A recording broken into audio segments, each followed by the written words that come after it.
Ah, le brevet de SVT. Rien que le nom, on sent un peu la pression monter, pas vrai?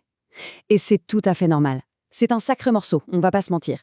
Mais pas de panique, on est là pour décortiquer tout ça ensemble pour que ça devienne hyper clair. Quand on ouvre le programme de SVT, c'est un peu comme si on se prenait une vague de mots en pleine figure, non? On a de l'ADN, des volcans, des synapses, des plaques lithosphériques, bref, ça part dans tous les sens. Et c'est super facile de se sentir complètement noyé sous cette montagne d'infos. Du coup, la grande question, c'est par où est-ce qu'on commence? Comment on fait pour s'y retrouver là-dedans? Eh bien, c'est justement ce qu'on va voir maintenant. L'idée, c'est de se fabriquer une sorte de boîte à outils, toute simple mais super efficace, pour transformer ce qui ressemble à un chaos en un plan d'attaque limpide. Alors, premier outil de notre boîte, la boussole des savoirs. Parce qu'avant de se perdre dans les petits détails, il faut d'abord avoir les grands repères, les fondamentaux, sur lesquels tout le reste va venir se greffer. Et en gros, tout le programme de SVT, il tient dans ces 3 grands domaines. C'est simple, toutes les questions qui tomberont au brevet, mais vraiment toutes, elles appartiendront à l'un de ces 3 thèmes. Rien que de savoir ça, ça permet déjà d'y voir plus clair. Allez, maintenant, on va zoomer sur quelques notions clés, des mots vraiment importants à maîtriser. Ok, premier mot-clé, nutriments. On a souvent tendance à mélanger aliments et nutriments. En fait, c'est tout bête. L'aliment, imaginez, c'est un plat de pâtes. C'est gros, c'est complexe. Le corps ne peut pas l'utiliser comme ça.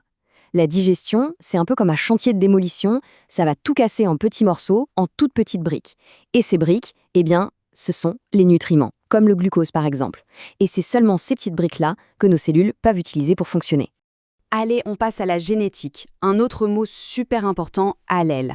Alors un gène, c'est une instruction, d'accord? Par exemple, l'instruction couleur des yeux. Sauf que cette instruction, elle peut exister en plusieurs versions. Et ces versions, c'est ça qu'on appelle des allèles. On a l'allèle yeux marron, l'allèle yeux bleu, etc. Pour chaque gène, on reçoit une version de notre père et une version de notre mère. Et c'est ce cocktail qui fait qu'on est unique. Ok, mais comment ça marche quand on a 2 versions différentes? C'est là que ça devient intéressant. Il y a l'allèle dominant, lui, c'est le boss. L'allèle marron pour les yeux, par exemple. Même s'il est tout seul, c'est lui qui décide. Il s'exprime. Et puis, il y a l'allèle récessif, comme le bleu. Lui, il est plus discret.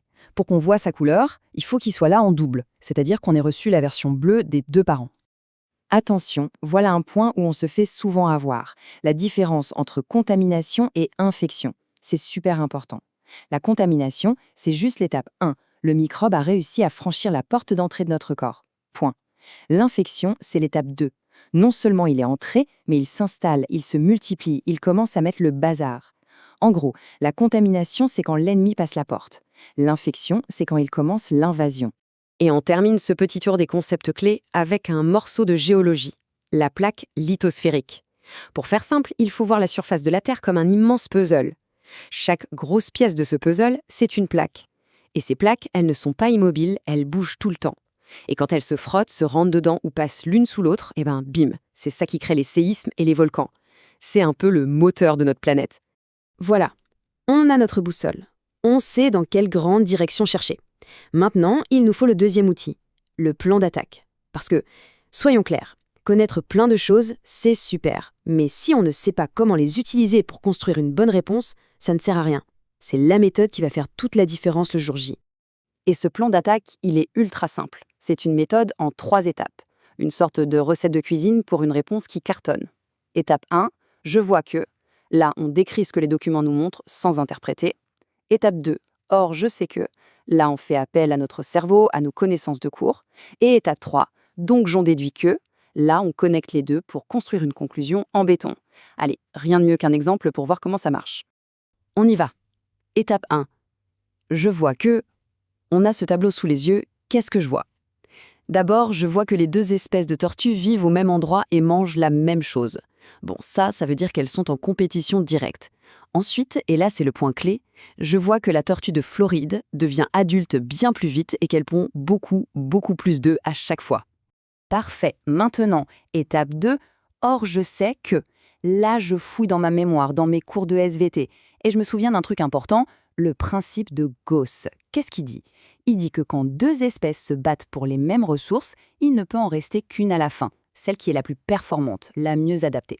Et on boucle la boucle avec l'étape 3, donc j'en déduis que, on met tout ensemble. D'un côté, j'ai vu que la tortue de Floride se reproduit plus vite. De l'autre, je sais que dans une compétition, c'est la plus performante qui gagne.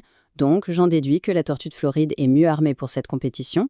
et qu'elle représente une vraie menace pour la tortue locale. Et voilà, on a une réponse super bien construite, claire et logique. On voit bien ici que le savoir et la méthode, c'est un duo inséparable. C'est vraiment ça le secret. Le savoir, ce sont les munitions. La méthode, c'est l'arme, pour bien viser. Avoir l'un sans l'autre, ça ne marche pas. C'est la combinaison des deux qui est vraiment puissante.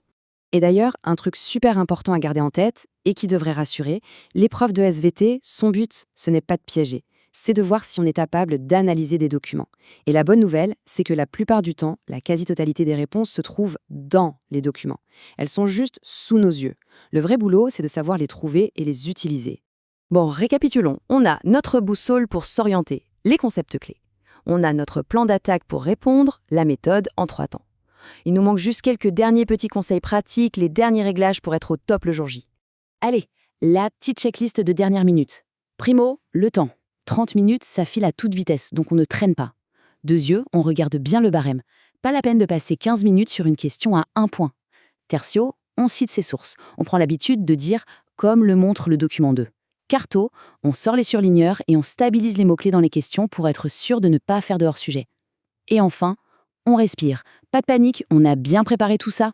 On avait commencé avec cette question angoissante, par où commencer? Maintenant, la question est différente.